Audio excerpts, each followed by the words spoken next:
Welcome students. Today we are going to continue with the grammar portion of the chapter passing away of बापू. मेरे पहले वाले video में हमने थोड़ा सा ये पोर्शन हमने पढ़ा था कि किस तरह हम लोग पार्टिसिपल या फिर इन्फिनेटिव या फिर एडवर्बियल फ्रेज से हम लोग जो है ज्वाइन कर सकते हैं, सिंपल सेंटेंस बना सकते हैं. आज हम लोग थोड़ा सा सीखने जा रहे हैं कि क्यूम्युलेटिव कंजंक्शन, एडवर्सेटिव कंजंक्शन और अल्टरनेटिव कंजंक्शन और लास्ट में इलेटिव कंजंक्शंस किसे कहते हैं, किस तरह हम लोग उसको यूज़ कर सकते हैं. तो देखो यहाँ पर कुछ सेंटेंस हैं. देखो, I was filled with sadness, I was numb with shock. पहले पढ़ लेते हैं.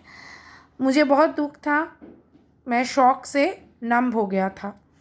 We heard of बापू's death, we could not accept the fact. हमने बापू के डेथ के बारे में सुना, इसको एक्सेप्ट नहीं कर पाए.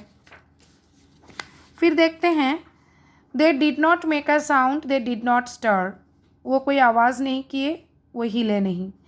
People did not weep anymore, they could feel गांधीजी's presence amid the flowers and the songs. People और रोए नहीं, वो गांधी जी का प्रेजेंस अपने में फील कर सकते थे.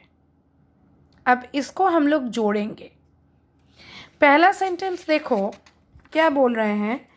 हमको सैडनेस था, हम शॉक से नम भी हो गए. दोनों, सैडनेस के साथ साथ शॉक भी आया. तो हम लोग कैसे जोड़ सकते हैं. I was not only filled with sadness but also numb with shock. खाली सैडनेस ही नहीं था, शॉक से नम भी हुए थे.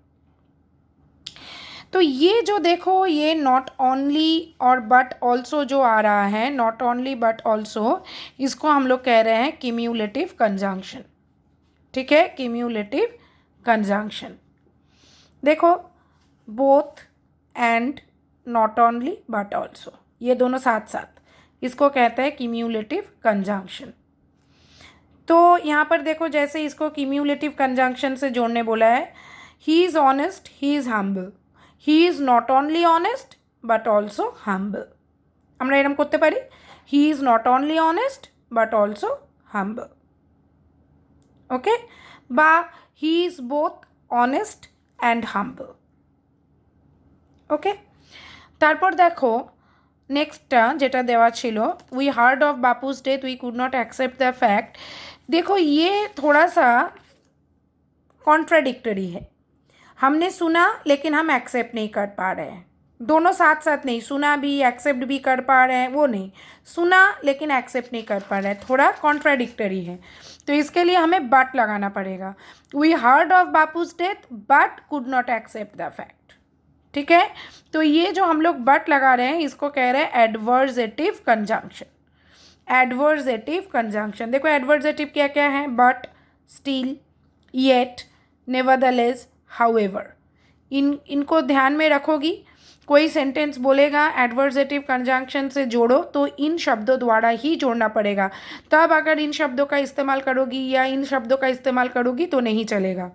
ठीक है, যখন যেটা বলবে সেইটা মাথায় রাখতে হবে.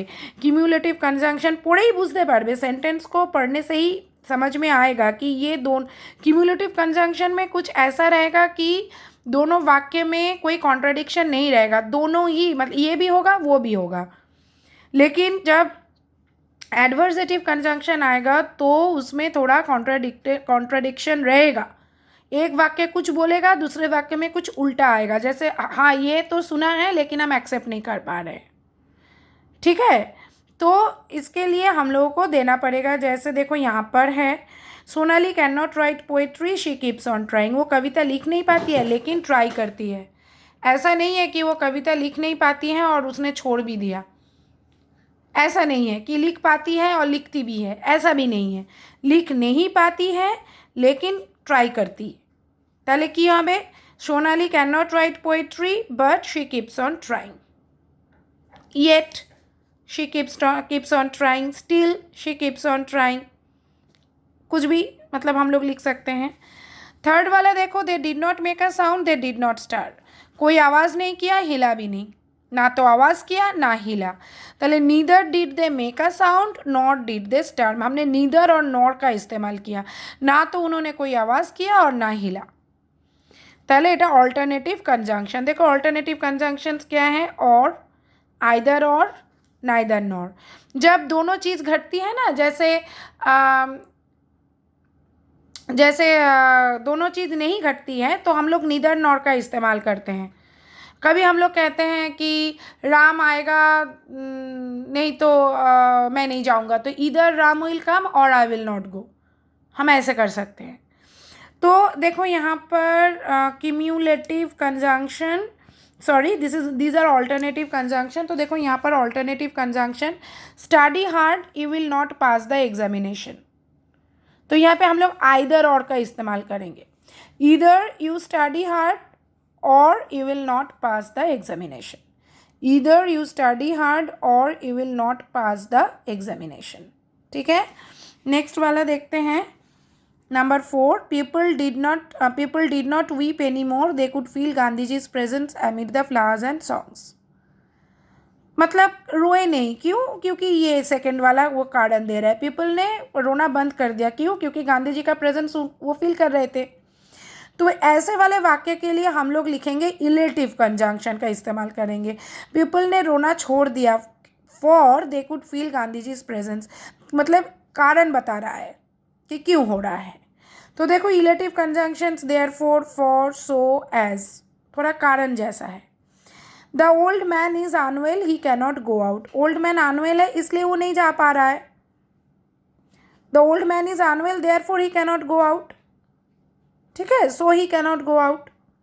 तो इस तरह से हम लोग इसको कर सकते हैं। नेक्स्ट है कि देखो हम लोग क्या करते हैं, ये हम लोग ने 9 में पढ़ा हुआ है, noun clause, adjective clause, adverb clause. 2 वाक्यों को हम लोग जोड़ते हैं, noun clause, adjective clause, adverb clause से। थोड़ा याद करो, कॉम्प्लेक्स, कंपाउंड और सेंटेंस जब हम लोगों ने किया था 9 में, मेरे कुछ वीडियोस भी हैं, तो वहाँ पे हम लोगों ने ये सीखा हुआ है कि किस तरह से noun clause, adjective clause, adverb clause से हम लोग जोड़ते हैं। और हम लोगों ने वहाँ पे पढ़ा है कि नाउन क्लॉज को किस तरह बनाना है और किसे कहते हैं। जैसे कि देखो वर्ब को हम सवाल करेंगे, एडवर्ब क्लॉज के लिए भी हम वर्ब को सवाल करेंगे, लेकिन नाउन क्लॉज और एडवर्ब क्लॉज में सवाल अलग होंगे। एडवर्ब क्लॉज में हम वर्ब को सवाल करेंगे, कैसे कि ये वर्ब क्यों हुआ, कैसे हुआ, कब हुआ, कहाँ हुआ, सब कोई ना कोई उत्तर मिल जाएगा, तो वो हो जाएगा एडवर्ब क्लॉज। लेकिन नाउन क्लॉज में इन सब का उत्तर नहीं मिलेगा, खाली एक ही उत्तर मिलेगा व्हाट। देखो, I understand that I was not merely in the midst of grieving people, I understand. अगर इसको, ये अंडरस्टैंड वर्ब है, इस वर्ब को अगर हम ये पूछे कि हमने कहाँ अंडरस्टैंड किया, तो नहीं है। क्यों अंडरस्टैंड किया, नहीं है। कितनी बार अंडरस्टैंड किया, नहीं है। कहाँ अंडरस्टैंड किया, नहीं है। लेकिन अगर हम पूछेंगे क्या अंडरस्टैंड किया, व्हाट, क्या अंडरस्टैंड किया, तो देखो उसका उत्तर है कि हाँ, हमने ये अंडरस्टैंड किया कि हम लोग इस स्थिति में नहीं है, जो भी है यहाँ पे जो भी लिखा हुआ है। लेकिन यहाँ पर आओ, I was having T at home when it was evening. यहाँ पे वॉज हैविंग ये वर्ब है, क्या हैविंग वो यहाँ पर नहीं मिलेगा। लेकिन देखो यहाँ पर क्या मिलेगा, कब हैविंग, मैं कब ये ले रही थी टी, कब व्हेन इट वॉज इवनिंग, तो कब का उत्तर मिला ना, तो ये हो गया एडवर्ब क्लॉज।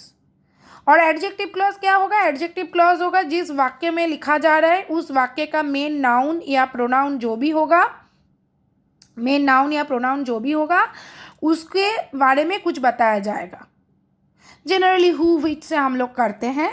तो it was a walk which was agonising, ये वॉक बहुत दुख भरा था। कैसा वॉक था, देखो ये वॉक जो है ये नाउन है यहाँ का, सेंटेंस का, तो ये कैसा वाला वॉक था, बहुत दुख भरा वॉक था, मिल गया उत्तर। तो ये हो गया एडजेक्टिव क्लॉज। अभी देखो यहाँ पे कुछ वाक्य दिए गए हैं और इनके यहाँ पे बोला गया है कि किस तरह से हमको इन वाक्यों को जोड़ना है।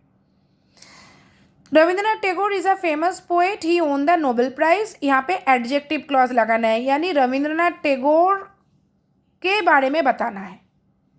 তাহলে আমি কি করতে পারি? दो तरह से कर सकते हैं। रविंद्रनाथ टैगोर कॉमा, हम लोग एक कॉमा देंगे, Rabindranath Tagore comma who is a famous poet, तब यहाँ पे हु नहीं रहेगा, no. Rabindranath Tagore who is a famous poet comma, ही तो रहेगा ही नहीं, ओन द नोबेल प्राइज, ऐसे लिख सकते हैं। या फिर Rabindranath Tagore is a famous poet who won the Nobel prize, ऐसे भी लिख सकते हैं, लेकिन हम कहेंगे कि ऐसे लिखो, Rabindranath Tagore comma who is a famous poet comma won the Nobel prize.